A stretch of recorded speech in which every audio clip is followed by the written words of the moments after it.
El segundo de los casos nos llega de la mano de María Elena Arteaga. María Elena, el tema que nos quiere presentar está relacionado con las asambleas no presenciales utilizando plataformas virtuales. Y la pregunta que nos hace María Elena nos hace dos preguntas en una. La primera, si son legales las asambleas virtuales. Y la segunda, si puede utilizarse el proceso de consulta por escrito para elegir administrador y la junta de condominio. Y hace una tercera pregunta, ¿en qué jurisdicción puede realizarse una oferta real de pago? Marinela, estas dos respuestas, estos dos temas han sido muy controversiales desde el inicio de la pandemia. El primero tiene que ver con las asambleas no presenciales bajo una plataforma virtual. Y sobre este tema, la ley de propiedad horizontal no prevé una norma específica. Nos habla de las asambleas presenciales y nos los dice de una forma, de alguna manera, explícita, no es expresamente, sino que dice que las asambleas se realizarán preferentemente en el domicilio del edificio, en el lugar donde se encuentra. Y habla de que no puede deliberarse sin la presencia de todos los interesados. Fíjate que en el año 1958 no existía la virtualidad. Y la virtualidad nos garantiza cierta presencia, pero virtual. O sea, el hacer una llamada vía Zoom, nosotros podemos ver a nuestro interlocutor, conversar con él, tomar decisiones.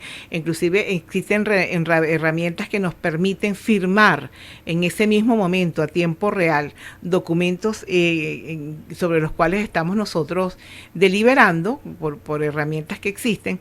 Y sin embargo, se está realizando una reunión. Si nosotros esa reunión la grabamos, tenemos la prueba de que ese acto se produjo y existe la prueba digital. Ahora bien, nosotros también tenemos, además de esta ley de propiedad horizontal, una ley que es la ley de firmas y mensajes, de datos y mensajes electrónicos. Y esa ley nos permite a todos nosotros obtener o tener la probanza de que esos actos que se han efectuado por vía digital tienen valor probatorio ante un juicio, que sería el máximo lugar, el escenario perfecto para demostrar justamente que esto ocurrió.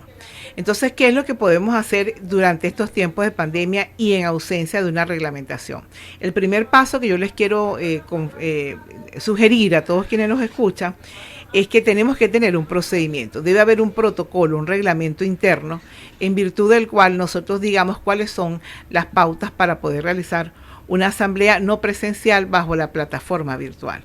Entonces, ese pequeño protocolo nos va a dar luces sobre cómo van a ser las convocatorias, cuándo vamos a tener por cierto o por certificado que una persona o el titular el propietario va a estar presente por sí o por un medio de apoderado. Pero en caso de que eso no se haga, lo ideal, en caso de que eso no exista, lo ideal es que podamos ponernos de acuerdo previamente. Una vez que tengamos certificados cómo van a ser representados los propietarios en este proceso virtual, por ejemplo, si existe un software como el que contamos nosotros de aliados, que es Vecindario, ese mismo software de administración de cosas comunes y administración de comunidad le da a cada propietario la titularidad y un código con el cual puede entrar.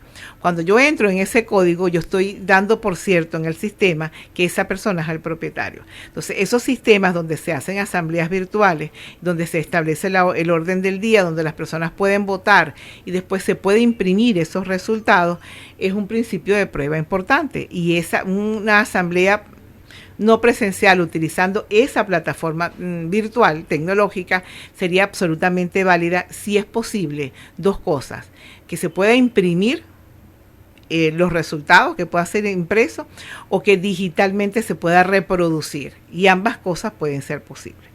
Eso por una parte. Entonces, la recomendación para las asambleas no presenciales es que pueda existir un protocolo previo. una norma, un procedimiento que nos diga a nosotros cuáles son los pasos a seguir y que todas las personas puedan estar perfectamente enteradas y además que sean ellos quienes lo aprueben. Y por otra parte, además de eso, que los resultados puedan ser impresos.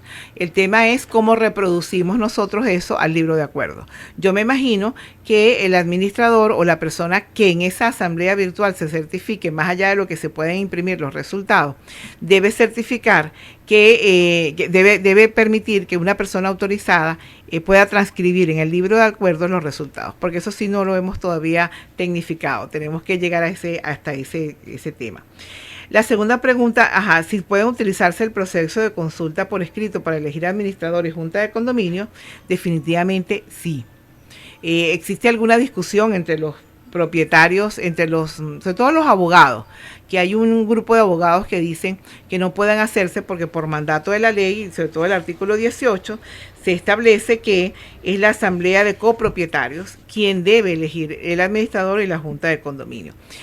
Algunos abogados, y entre esos me cuento, y es el criterio nuestro de micondominio.com, que cuando la ley habla de asamblea de copropietarios, habla del órgano consultivo, no habla del mecanismo a través del cual se hace o se toma esa decisión. Entonces, ese mecanismo que está previsto en el artículo 24, que es la ley de la asamblea de copropietarios, sería uno de los dos instrumentos. El otro instrumento es la consulta por escrito.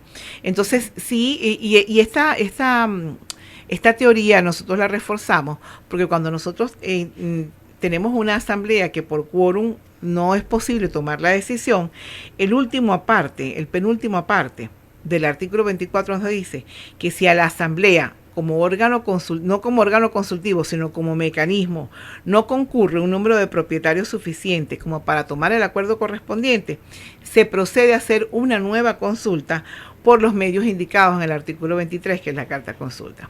Y si los temas a deliberar justamente son el nombramiento del administrador y la junta de condominio y no tenemos quórum, por mandato de la ley tenemos que ir a la carta consulta. Entonces, desde nuestro punto de vista, más allá de todo el tema que significa colaborar con evitar el contagio del coronavirus y guardar las medidas sanitarias y solamente reservarse las asambleas para actos que sean absolutamente urgentes, nuestra respuesta es que sí puede tomarse esa decisión. Yo les sugiero que se documenten un poquito mejor, que tal vez consigan un colega que pueda explicarle esto de la mejor manera, plasmarlo dentro del acto y solventar este problema que es no tener junta de condominio o no tener asamblea. Por último, Marielena nos pregunta que en qué jurisdicción puede realizarse una oferta real de pago.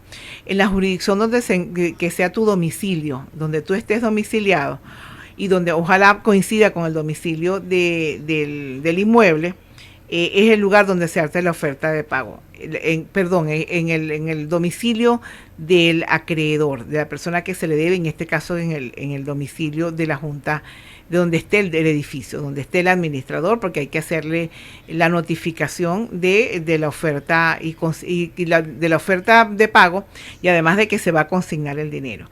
Y el tribunal va a depender de la cuantía de lo que estás ofreciendo, porque puede ser tribunales de municipio o puede ser tribunales de primera instancia, dependiendo de la cantidad que se haga. Pero siempre es la jurisdicción de donde esté ubicado el edificio, que es donde debe estar ubicado el administrador.